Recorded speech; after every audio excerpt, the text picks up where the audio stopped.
Warahmatullahi wabarakatuh. Innal hamdalillah nahmaduhu wa nasta'inuhu wa nastaghfiruh wa natubu ilayhi wa na'udzu billahi min shururi anfusina wa sayyiati a'malina. May yahdihillahu fala mudilla lahu wa may yudlil fala hadiya lahu. Asyhadu an la ilaha illallah wahdahu la syarika lahu wa asyhadu anna Muhammadan abduhu wa rasuluh. Amma ba'du.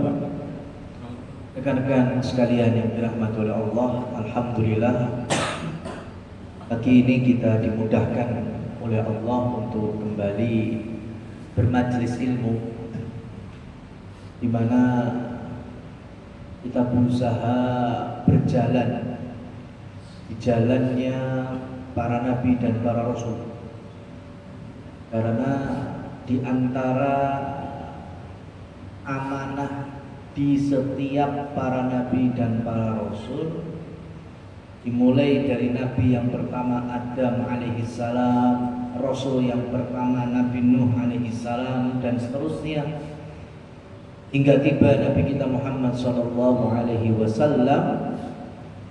Banyak di dalam Al-Quran Allah berikan pesan kepada mereka untuk disampaikan kepada umat, ala tattaqun, tidakkah kalian mau bertakwa? Teman-teman yang dirahmati oleh Allah subhanahu wa ta'ala, ada satu kaidah hadis sahih diriwayatkan oleh Imam Ahmad bin Hanbal. Hadis yang pertama, innallaha a'ta minad dunya man yuhibbuhu wa man la yuhibbu, wa innallaha a'tal imana illa liman yuhibbu. Ini kalau kita terjemahkan, Allah subhanahu wa ta'ala memberi, menganugerahkan dari dunia ini kepada manusia, baik yang Allah cintai maupun yang tidak Allah cintai. Ini kaidah, ya. Allah berikan dunia kepada orang yang Allah cintai maupun Allah yang tidak cintai. Bahasa ringkasnya, orang iman ya Allah berikan dunia, orang kafir juga Allah berikan dunia. Kemudian riwayat berikutnya masih dikeluarkan Imam Ahmad di dalam kitab musnadnya, idza ra'aita, jika kalian menyaksikan seseorang, yu'tillahu bihi minad dunya wa huwa ala ma'siyatihi fa innahu istidraj. Jika kalian menyaksikan ada dunia yang Allah berikan kepada seseorang, padahal seseorang itu di atas kemaksiatan, maka wajib untuk tahu itu adalah istidraj. Saya ulangi ya, jika kita menyaksikan ada dunia yang Allah berikan kepada manusia, padahal manusia itu kafir, maksiat, musyrik, banyak dosa, maka gak perlu kita pangkling, gak perlu kita meri, gak perlu kita hasad, gak perlu kita berpikiran kenapa kok bukan aku yang dikasih, kenapa bukan aku yang dapat dunianya, kenapa, gak perlu. Kenapa? Alasannya karena itu adalah istidraj.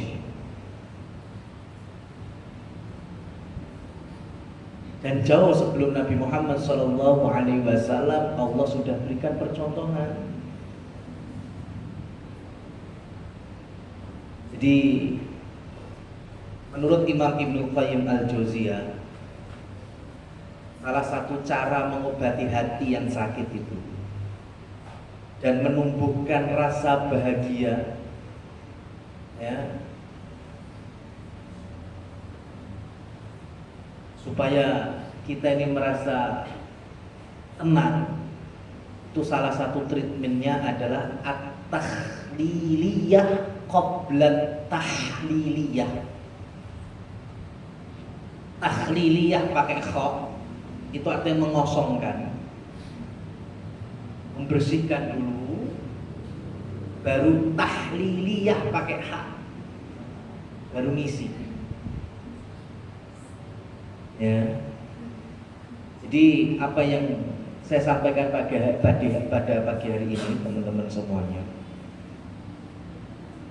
kalau di hati kita ini masih ada rasa hasad, masih ada rasa dengki, masih ada rasa iri, ya, dengan orang-orang yang lainnya atau sesama kita,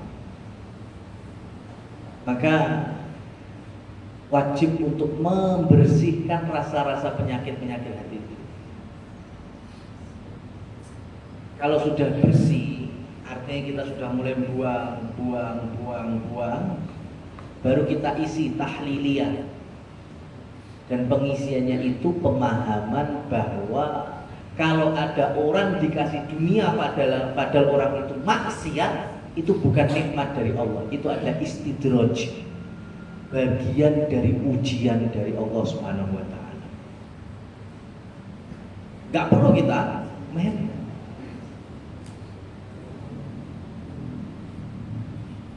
Sekarang kira-kira di zaman Nabi Ibrahim, orang paling bertakwa ya Nabi Ibrahim. Tapi orang yang paling kaya dunianya Namrud. Namrud menguasai semuanya, bahkan sampai di level bisa ngasih makanan untuk seluruh rakyatnya, sehingga ketika rakyatnya antri untuk mengambil bahan makanan, itu ada pertanyaan, man rabbuka, siapa Tuhan? Dan rakyatnya kalau jawabnya bukan Namrud, nggak dikasih makan. Tapi kalau jawabnya Namrud, baru dikasih. Sombong akhirnya. Bukan kemudian Allah miskinkan Namrud, enggak. Diperlebar lagi dunianya, diperlebar lagi dunia.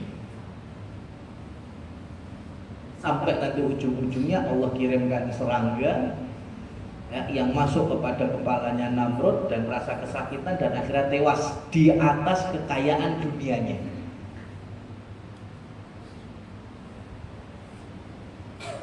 Contoh Namrud.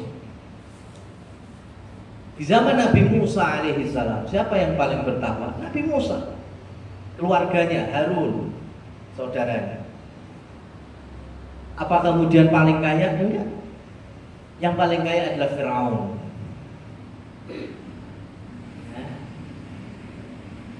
Dan muncul dari dunia yang kepegang itu, Masya Allah, beliau akui Nil milik dia, Mesir milik dia, semuanya, pegunungan Sinai milik dia, semuanya. Gak merasa kesusahan dalam dunia. Ujung-ujungnya apa ya? Sombong, mengatakan ana rabbukumul a'la, aku adalah Tuhan kalian paling tinggi. Allah miskinkan? Enggak. Fir'aun tidak pernah Allah miskinkan. Yang ada Allah azab nanti tenggelam di laut merah. Meskipun sekejam-kejamnya Fir'aun nggak pernah magri laut merah, nggak pernah. Ya, nggak ada riwayat ya sekejam-kejamnya Fir'aun itu magri laut merah itu nggak pernah ada.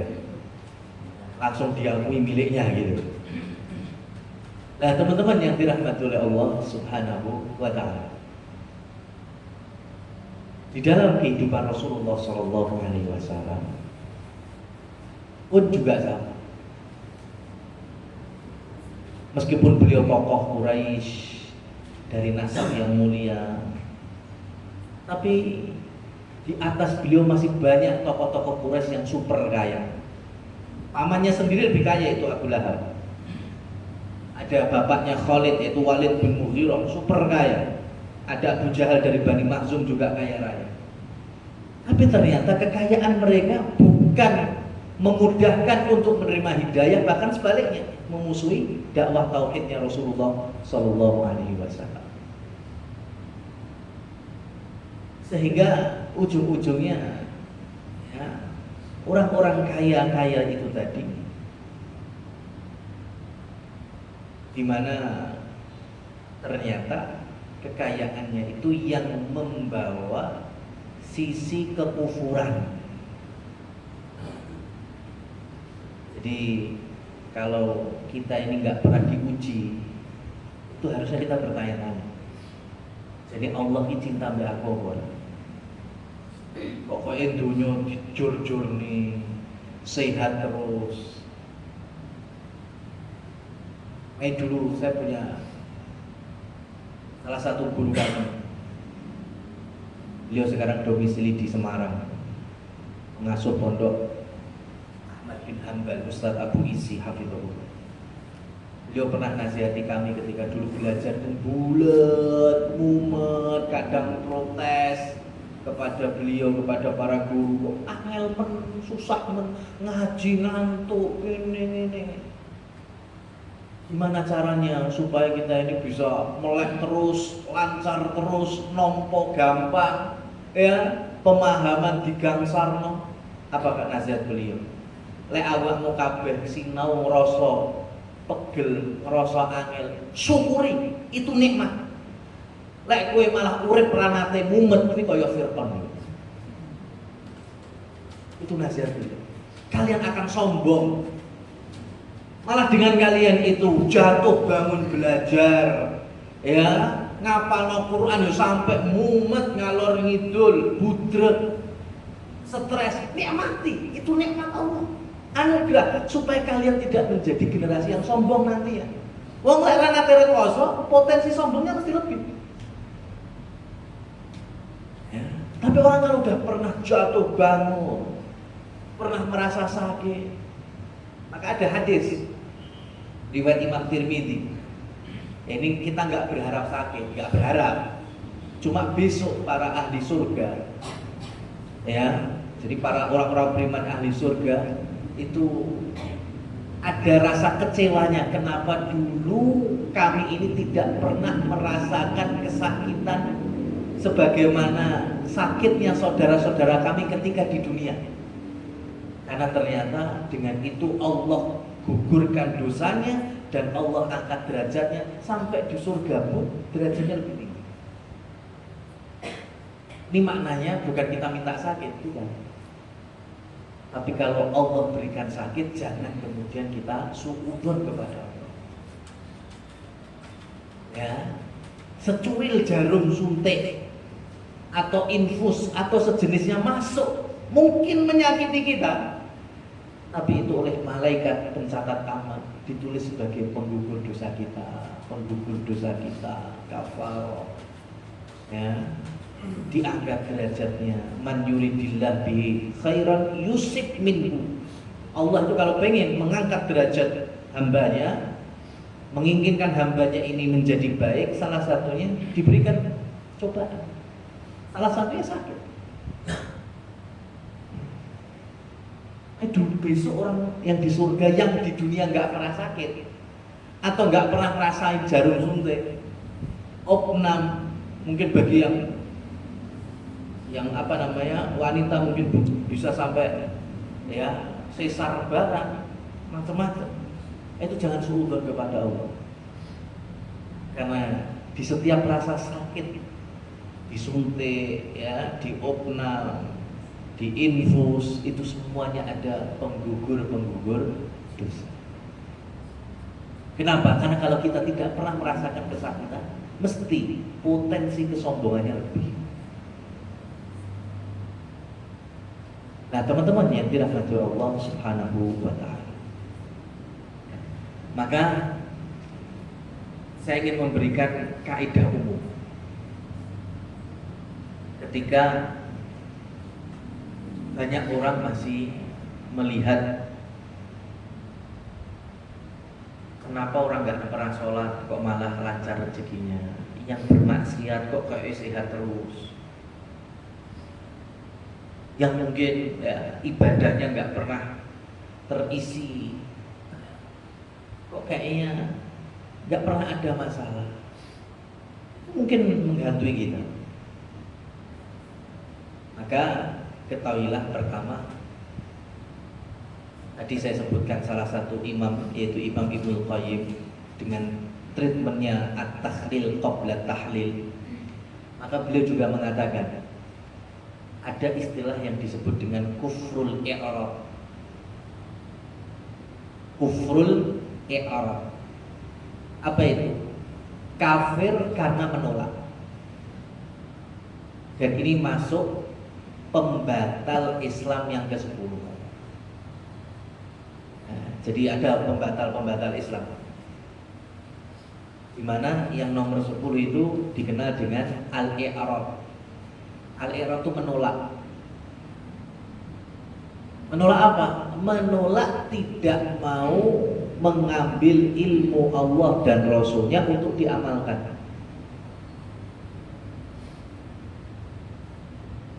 Khususnya ilmu-ilmu yang penting, rukun iman, rukun Islam. Karena kita muslim muslimah, ada ilmu tentang sholat, ilmu tentang wudhu. Gak gelem sinau sing model-model seperti ini, apalagi langsung nolak. Wah, ini bahaya sekali. Bahaya sekali. Kenapa? Karena penolakan itu bisa ujung-ujungnya mengeluarkan kita dari predikat dan stempel muslim muslimah. Hati-hati, maka jangan mudah-mudahan ketika diajak ngaji, diajak ke masjid, diajak pengajian, terus gak usah. Aku nggak ngerti hukumnya, ya, jadi orang oleh, nah itu baik, nah itu sudah ada, ya, sudah ada hawa nafsu di sana. Beda cerita lek sampean pancen yang suku anak dalam, Badui, opo Asmat tengah alas. Ya, yang memang tidak ada fasilitas, tidak ada sarana, tidak ada, sulit, ya, pengen ilmu dari mana, ya, nah itu mungkin lah, itu ada istilah nudur di dalam bertauhid. Tapi kita hari ini, ya, masjid banyak kajian, bahkan ya, kantor kita pun juga mengadakan kajian. Kemudian kita dengan alasan, udahlah nggak usah, soyo ngaji, soyo weruh, wah itu baik, kita nolak, itu berarti sudah ada hawa nafsu menolak syariat Allah dan Rasul.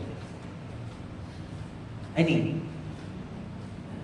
maka mohon maaf, rata-rata orang yang masih banyak istidrajnya itu rata-rata memang orang-orang yang jauh dari ilmu, ya, orang-orang yang jauh dari ini.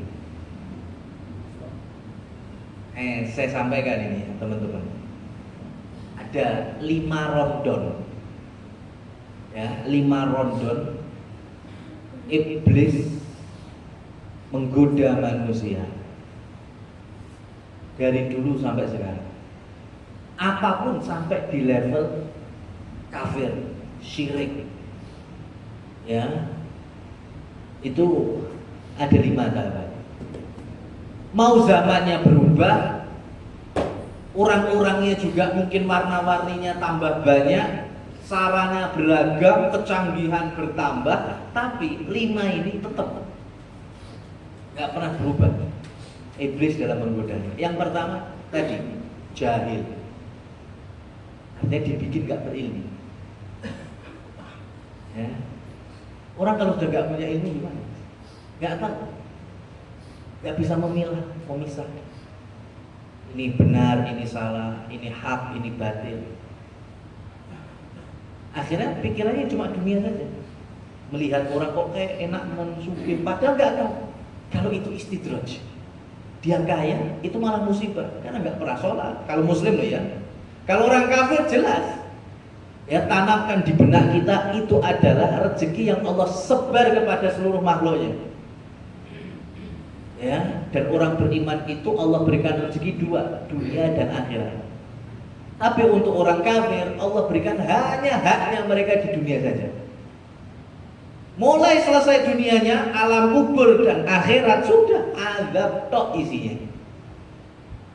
Ya, itu wajib kita tanamkan kepada kita bahwa orang kafir kaya nggak usah buku, nggak usah merit, itu cuma jatah dunia. Itu nanti setelah dikubur atau setelah dibakar atau setelah dikremasi atau setelah diapa-apain sudah. Itu tinggal mendapatkan janji-janji Allah yang mereka ingkari selama hidup. Siksa. Maka yang kita fokuskan yaitu pada saudara yang muslim tapi mungkin Islamnya KTP, nggak mati sholat, kok gampang untuk duit, bondon dunyo, sudah itu istidroj. Dari mana kita tahu? Ketika kita punya ilmu. Nah, kalau kita nggak punya ilmu, sudah. Akhirnya kita pun terumbang-ambing. Masuklah rondon yang kedua, jeratan iblis, setan, yaitu taklid. Ya, taklid. Apa itu taklid? Membiu, manut. Masalahnya sekarang yang dinuti, kalau orang yang istidroj, itu bahaya. Karena nggak punya ilmu. Akhirnya pokoknya aku pengen apa jenenge melok sampai piye carane ben gampang sugih, ya gampang sukses dunianya. Ternyata semua kiat-kiatnya nggak ada pendekatan diri kepada Allah. Semuanya bernuansa mengejar dunia, nggak ada ibadah. Atau bahkan ngerempet-rempet ke dalam kesyirikan. Mungkin main dukun, ya, main sihir, menjatuhkan bisnis lawan. Ini bahaya, taklid. Maka jahil itu akan membuka pintu taklid sebesar-besarnya. Dalam ibadah aja penting. Ibadah nggak punya ilmu, akhirnya juga taklid. Pokoknya apa kata pemimpin, apa kata ketua, apa kata ya tokohnya. Gampangannya surga manut neraka kabeh. Ya, sampai jangan nyebalkan pemimpin kami. Kita ora nate sholat tapi itu 20 tahun yang Mekah. Belajar orang buka catering, bodoh di tempat yang mulia, ya, tapi nggak bisa mengambil manfaat, ya percuma. Mau puluhan tahun ya di Mekah, ternyata cuma jualan catering. Mau puluhan tahun di Medina, ternyata cuma driver taksi, ya, bodoh. Nggak jamin. Di tempat yang mulia pun kalau kita nggak bisa mengambil ilmu, beribadah dengan baik, mengamalkannya, akhirnya jatuhnya apa? Taklid sudah. Ini teman-teman, dalam potongan Quran surat An-Najm, ya, surat An-Najm, Allah Subhanahu wa taala berfirman, afara'aitumul Lata wal Uzza wa manata tsalitsatal ukhra. Ini orang-orang jahiliyah dulu menyebut 3 berhala yang paling disanjung-sanjung. Meskipun berhalanya banyak, tapi 3 ini yang dianggap paling sakti, paling sangat. Lata, Uzza, Manat. Sampean tahu Lata itu cara bacanya 2. Cara bacanya itu taknya tanpa tasdid sehingga Lata. Yang kedua bacanya taknya pakai tasdid, jadi Lata. Boleh, ya. Jadi mau baca afara'aitumul lata tanpa tasdid boleh, atau ditasdidkan afara'aitumul lata. Dua-duanya benar karena dua-duanya juga sesembahan selain Allah di era jahiliyah. Nah sekarang saya kasih contoh. Lata tanpa tasdid itu apa? Itu batu. Batu dicat, diwarnai, dikasih ukir-ukiran, lokasinya di Taif, kemudian dikasih tirai, dipageri, kemudian dikasih rumah-rumahan.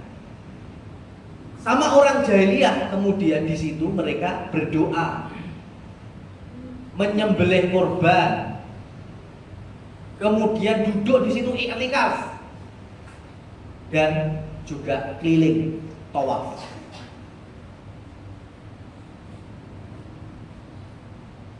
Itu di batu berhala yang dikenal dengan apa? Lata. Ya, batu dikasih pewangian, dikasih tirai, diperhias, dipercantik, kemudian dibangun ucuk atau rumah-rumahan, orang-orang ibadah di sana. Maka ini perlu diperhatikan, teman-teman. Ibadah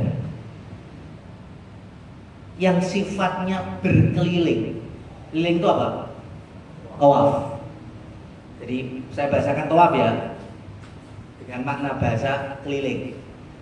Tawaf dengan tujuan ibadah itu dalam syariat Islam sitok, hanya satu.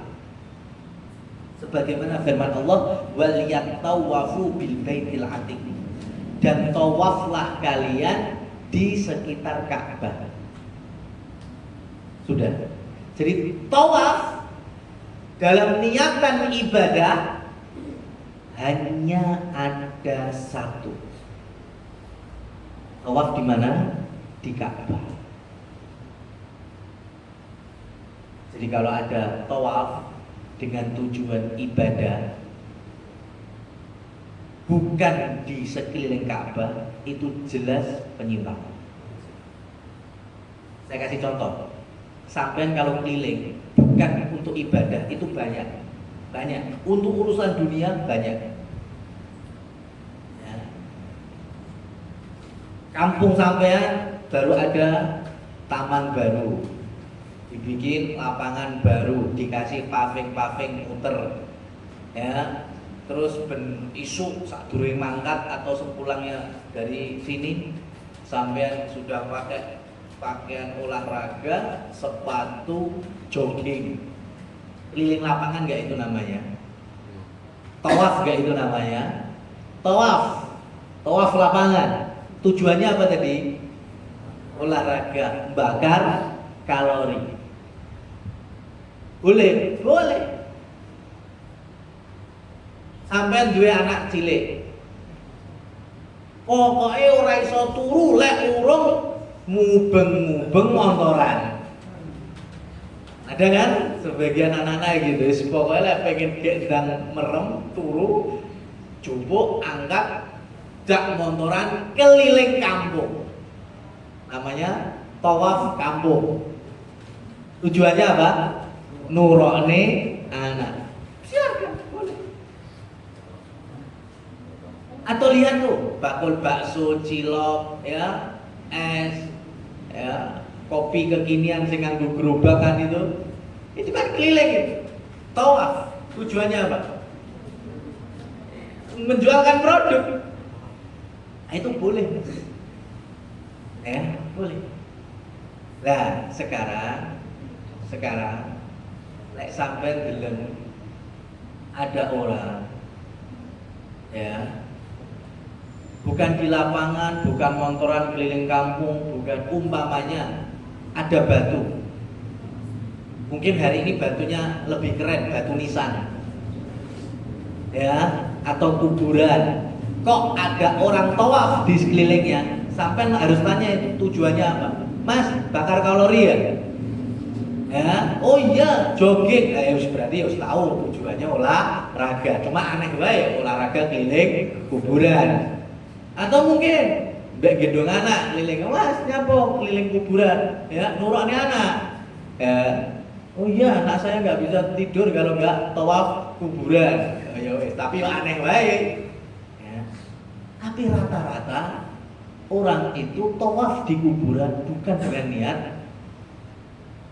niat dunia, tapi mesti ada niat yang lain.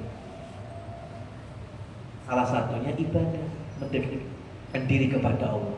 Dan rata-rata hajatnya itu juga dunia, supaya laris dagangannya, ya, supaya sukses, ya, bisnisnya, supaya lancar pekerjaannya.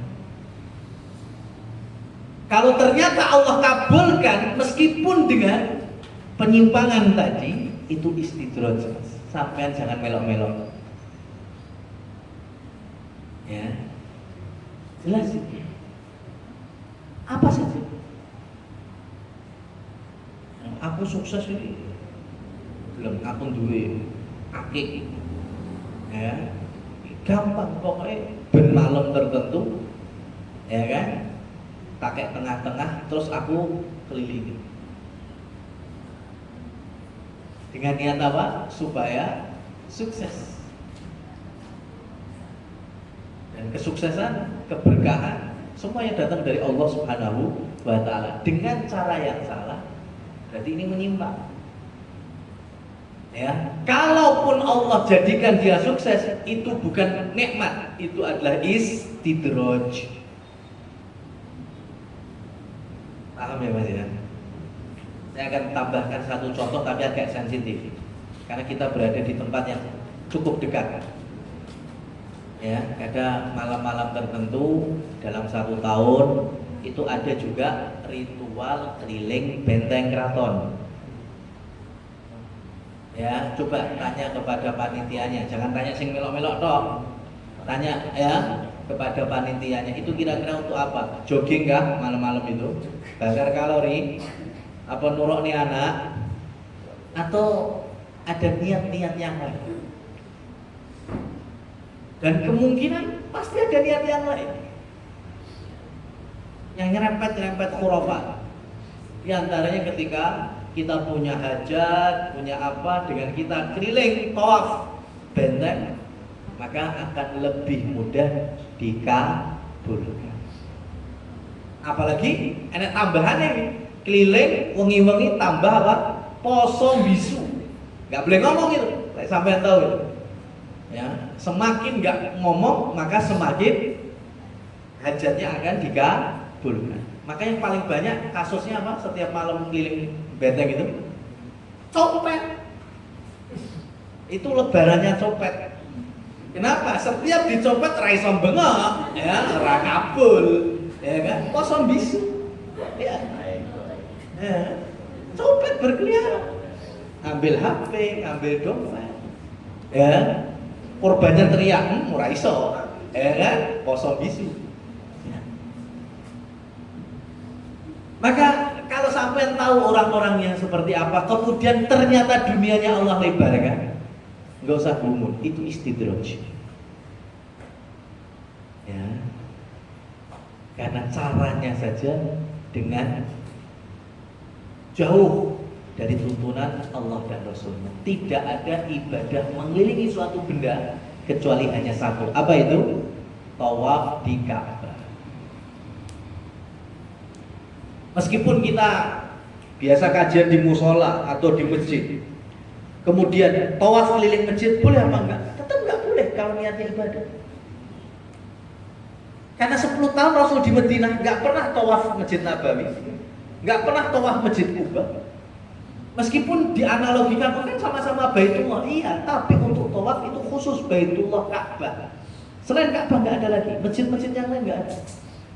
Kalau kita mau masuk iktikaf silahkan, doa silahkan, baca Quran silahkan, sholat silahkan, dzikir wirid silahkan. Tapi untuk tawaf hanya ada satu, di mana? Di Ka'bah. Nah, banyak orang mengais kesuksesan ya, dengan KTP Islam, tapi dengan cara seperti itu. Gak perlu kita panglingin, gak perlu kita hasati. Itu istidraj.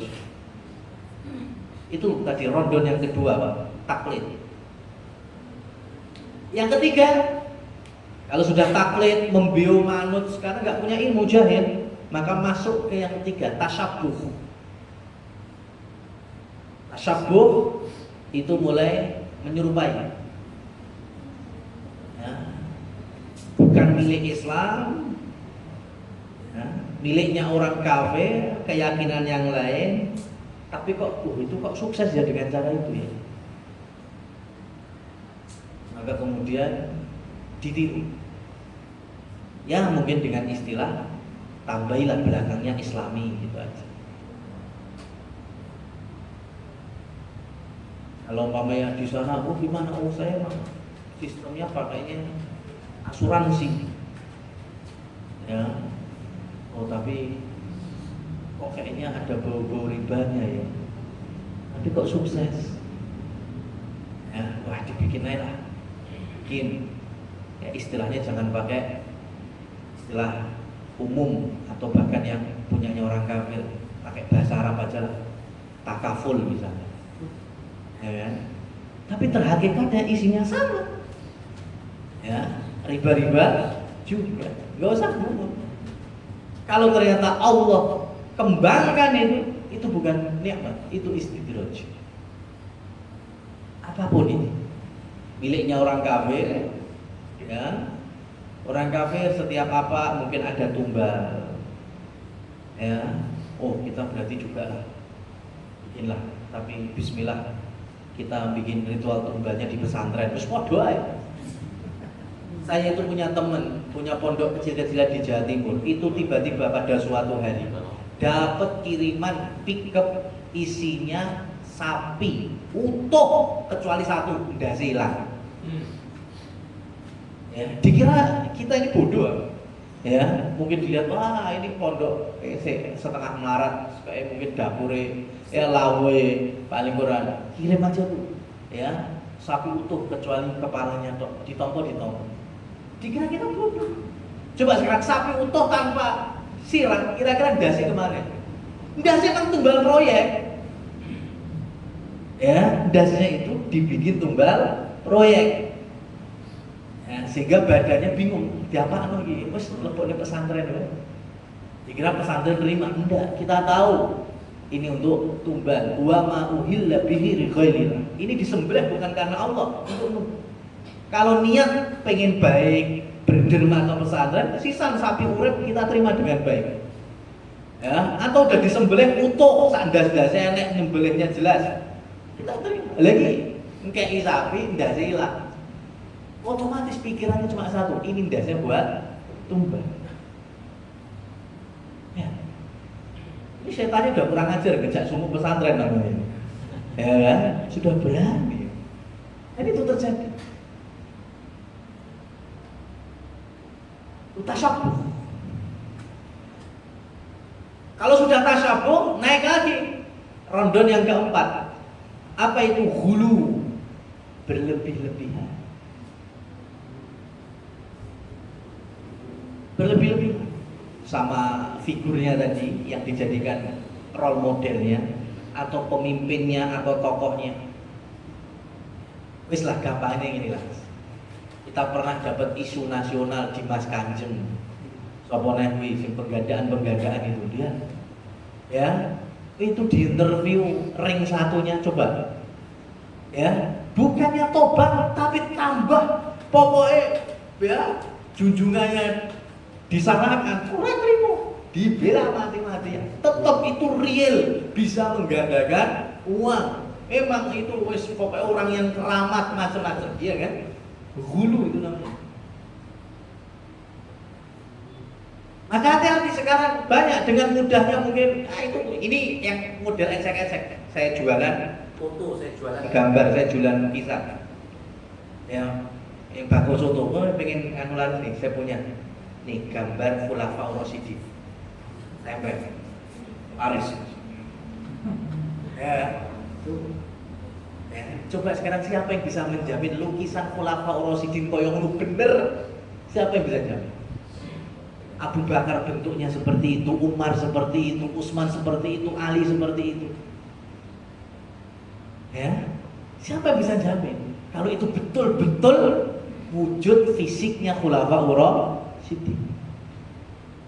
Ada lagi gambar, namanya siapa? Syekh Abdul Qadir Al-Jilani.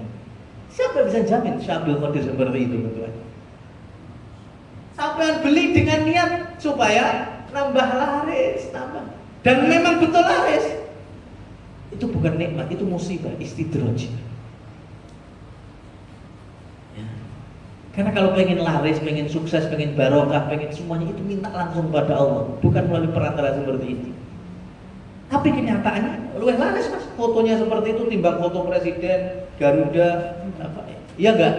Biasanya kan satu bakul loh, bakul tanggalan, ya, foto presiden, Garuda, kemudian media pembelajaran, hitung-hitungan, ya sama foto-foto itu. Ya, Khulafaur Rasyidin, kemudian Wali Songo, kemudian Syekh Abdul Qadir Al-Jilani. Enggak ada yang bisa jamin padahal itu foto bener apa enggak aja. Beda kalau kayak pahlawan nasional mungkin udah zamannya ya, atau tokoh-tokoh besar yang kita tahu lah sudah zamannya. Sudah ada fotografer di situ. Nah ini makanya tadi kalau sudah hulu berlebih-lebihan kayak gitu jatuh.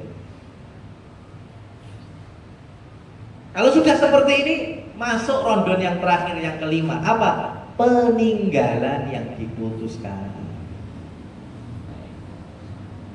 Ya, orang seperti ini meninggal dunia atau mati sudah peninggalnya mesti diputuskan. Umpamanya dia orang yang dianggap soleh, pecinya, iso dijadikan tempat untuk tabarukan, ya. Diciumi berbarokah, ya dengan niat tadi, rata-rata niatnya mesti gitu, mencari keberkahan supaya usahanya lancar, supaya badannya sehat, supaya. Kalau Allah kabulkan itu bukan nikmat, itu istidraj. Kenapa? Karena caranya jelas menyimpang. Ini semuanya caranya iblis. Dari jahil, kemudian taklid, kemudian tasyabuh, kemudian hulu, dan ujung-ujungnya pengkultusan, peninggalan. Sudah. Maka yang terakhir, teman-teman yang dirahmati Allah, setelah kita tahu bahwa seperti itulah ternyata ya ujian yang Allah berikan kepada orang-orang yang nggak pernah ibadah, jarang ibadah, atau malah banyak maksiatnya, itulah istidraj. Maka yang mendampingi itu teman-teman, jangan pula kita down, sehingga kita akhirnya ya sudahlah, kalau gitu saya nggak usah usaha, nggak usah ikhtiar, ya weslah pasrah bongkoan. Kalau emang melarat lah, ya jangan seperti itu. Ini saya tutup dengan hadis yang sahih juga. Jadi Rasul Shallallahu Alaihi Wasallam dalam Sahih Bukhari pernah mengunjungi sahabat sakit keras.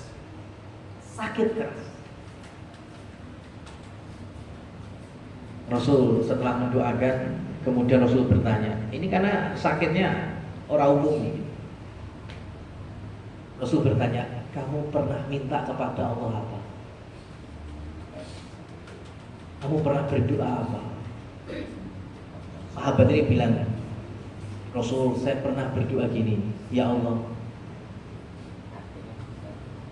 kalau Engkau takdirkan aku ini mendapatkan siksamu di akhirat, maka aku mohon jangan Engkau beri siksa aku di akhirat.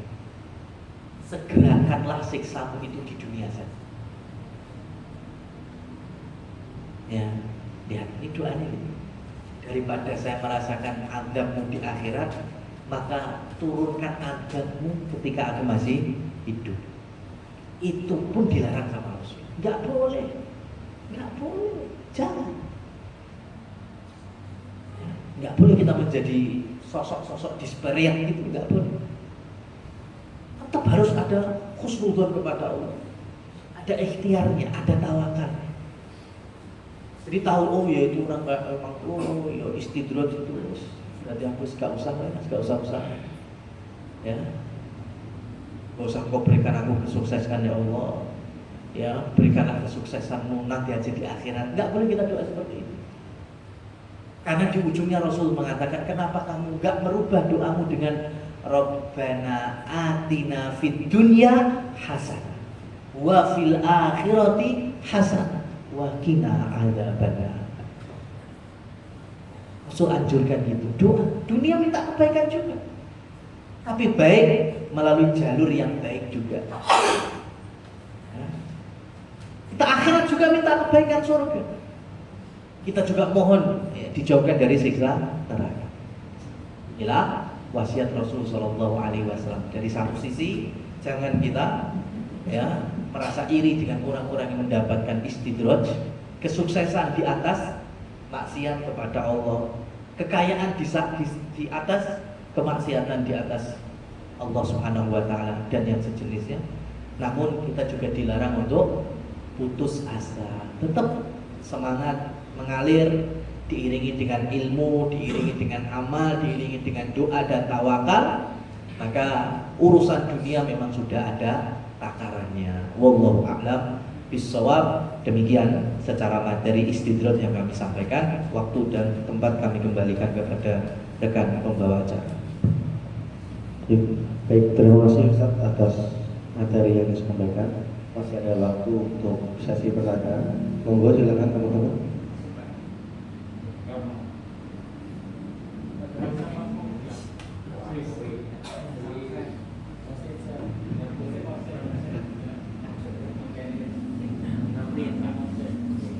Assalamualaikum warahmatullahi wabarakatuh. Mohon maaf, pertanyaannya beda dari topik yang dibahas Ustaz. Ini terkait istikharah. Ketika kita dihadapkan sebuah pilihan, maka kita dianjurkan untuk sholat istikharah. Sebelum sholat istikharah, kita itu menentukan pilihan kita dulu, baru melaksanakan sholat istikharah. Pertanyaan saya, apakah kita harus terus-menerus melakukan sholat istikharah sampai kita menjalankan pilihan tersebut, Ustaz? Sudah. Baik. Terkait dengan istikharah, teman-teman. Istikharah memang ini diantara amalan ajaran Rasul Shallallahu Alaihi Wasallam yang semakin ditinggalkan, yaitu sholat istikharah. Tetapi sebelum melaksanakan sholat istikharah, perlu saya luruskan, pilihan itu kalaupun ada lebih dari satu, yang perlu diistikharoi itu kalau yang sama-sama mubah, sama-sama halal, ya. Sampai pengen istikharah apa? Buka usaha, ya, satu laundry, satu money laundry, ya gak usah istikharah, ya. Kenapa? Karena yang satunya jelas haram. Aha, ya. Saya bingung nih mau ngambil motor gimana? Ya, saya bingung nih antara saya cash atau kredit riba. Gak usah diistikharoi, Mas. Kenapa? Karena satunya jelas di luar syariat, ya, haram. Paham? Jadi sebelum istikharah, pilihannya itu harus dua-duanya, atau ada lebih dari 2, 3, 4, itu semuanya di permasalahan yang mubah, minimalnya mubah. Pengen buka usaha apa ya? Bakul soto apa rawon? Nah, silakan istikharah. Enggak apa-apa. Ya. Bakul bakso apa? Mie ayam. Monggo silakan.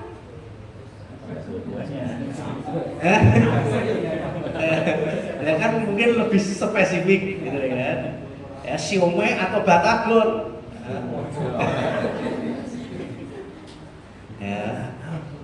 Ya, kerja di kantor halal 1 atau kerja di kantor halal 2. Berarti kan sama-sama halal. Istikharah, monggo silakan. Nah, setelah itu sudah jelas kan? Podo-podo halale, podo-podo apike, baru kita sholat istikharah. Mohon petunjuk. Nah, sebagian orang itu hanya punya satu kaidah, kalau istikharah itu mesti engko metu kok mimpi, padahal salah. Ya. nunggu mimpine sing di mimpine sing di enggak. Istikharah itu yang paling dominan adalah ketetapan hati. Ketetapan hati. Setelah kita sholat istikharah, setelah kita berdoa, kemudian hati kita lebih condong srek ke salah satunya, itu sudah manfaat dan fungsi hasil dari istikharah. Orang usah nunggu ngimpi, rasa nunggu wangsit ini wangsit enggak. Hati ini sudah renteknya condong. Bisa kita tekadnya sudah membulat, itu sudah hasil dari istikharah. Nah, ya, jadi kalau belum ada keyakinan rentek mau diulangi sholat istikharah boleh. Ya mau sampai 2 kali, 5 kali, 10 kali boleh nggak masalah. Sampai kita merasa ada ketetapan hati serak. Jadi pahami ya. Jadi saya pernah datangi saudara kita juga. Ustaz, kenapa ya? Setelah saya sholat istikharah, ya saya itu ngelamar 2 orang. Ya pernah satu, tapi kok tak istikharah? Ya kan, sing muncul nang mimpi malah sing wong sing gak bener kan. Gimana itu? Itu bukan istikharah, itu godaan setan. Istikharah kowe wis salah. Ya kan? Pertama, ngelamar saat saya langsung 2 orang, itu udah salah. Ya kan? Sampai ngelamar apa MLM? Ya kan? Memperpanjang kaki. Ya. Nah, sekarang yang kedua, lo pilihan aja satu wanita baik, satu yang jari ini kata dia yang kurang baik. Ya sudah, itu nggak perlu masuk istikharah sudah. Kalau ternyata dimimpiin kok sing ora apik kuwi itu bukan hasil istikharah ya. Itu bisikan setan. Wallahu a'lam bishawab. Demikian. Yang lain? Bismillahirrahmanirrahim. Assalamualaikum warahmatullahi wabarakatuh. Waalaikumsalam. Langsung saja, ini mungkin hampir nyerempet yang Ustadz sampaikan tadi, nyerempet sedikit. Jadi mungkin jamak terjadi di masyarakat kita, tidak usah dipungkiri, mungkin juga sudah pada tahu ya. Saya sebenarnya punya usaha kecil-kecilan di rumah. Kemudian tetangga juga sama juga punya usaha. Jadi kalau misalnya mau mengembangkan itu susah. Ternyata informasi yang saya dapat, tetangga itu mungkin tahu lemek ya, ada lemeknya itu Ustaz. Jadi perkembangan dari sekitar itu lebih cepat. Lemek, jenengan tahu lemek lah, jelas seperti itu. Iya, lemek lambaran ini jelas seperti itu. Ya. Ada karpet merah mungkin ya. Jadi setiap saya mau istilah mengembangkan itu selalu gagal. Jadi ada pengikutnya, istilahnya ada usaha yang lain, misalnya tetangga atau tetangganya itu ikut, tapi dia lebih cepat. Jadi seperti yang kata Ustadz itu koyong menyerah gitu Ustadz. Jadi ya wis lah, mungkin ini rezekiku segini. Tapi dalam konteks hati saya, masa ya kita sudah berusaha menyerah, masa seperti itu. Nah, apa yang untuk kemudian gini, untuk Low battery, please charge. waktu habis. Jadi untuk untuk menutupi apa ya tadi kan istilahnya ada yang istilah Islam tapi Islam KTP. Teman-teman tersebut atau tangga tersebut sholatnya itu rajin Ustaz. Jadi mungkin saya kalah malah. Dia untuk menutupi itu rajin sekali bahkan kajian pun kemana-mana diikuti, bahkan sampai keluar kota. Ini apakah seperti itu? Pertanyaan saya, apakah saya tetap bertekad berjuang seperti apakah tidak boleh menyerah, karena selalu usaha yang saya itu mesti gagal entah apanya. Kemudian yang seperti itu apakah juga termasuk dari golongan yang tadi Ustaz? Itu, terima kasih. Assalamualaikum warahmatullahi wabarakatuh. Waalaikumsalam. Baik, barakallahu fiik atas sharingnya ya ini ya. Nah ini kenyataan memang. Jadi yang pertama tentu jangan berputus asa ya. Wala taqnatu min rahmatillah, janganlah berputus asa dari rahmat Allah. Ya, kalau memang kita sudah usaha, kemudian ada evaluasi, ya mungkin nantinya bisa sharing ke sama-sama rekan bisnis yang bersih, ya dalam tanda petik bersihnya ya. Kemudian kaitannya dengan kompetitor yang ada lemean tadi, saya mau ngasih gini, Mas, sampai ya sholat sekhusyuk apapun, ya setumak aminah apapun, tapi ngentut, sah atau batal sholatnya? Hah? Sah? Kenapa? Karena kita ngentut, dan kentut itu pembatal sholat. Ya.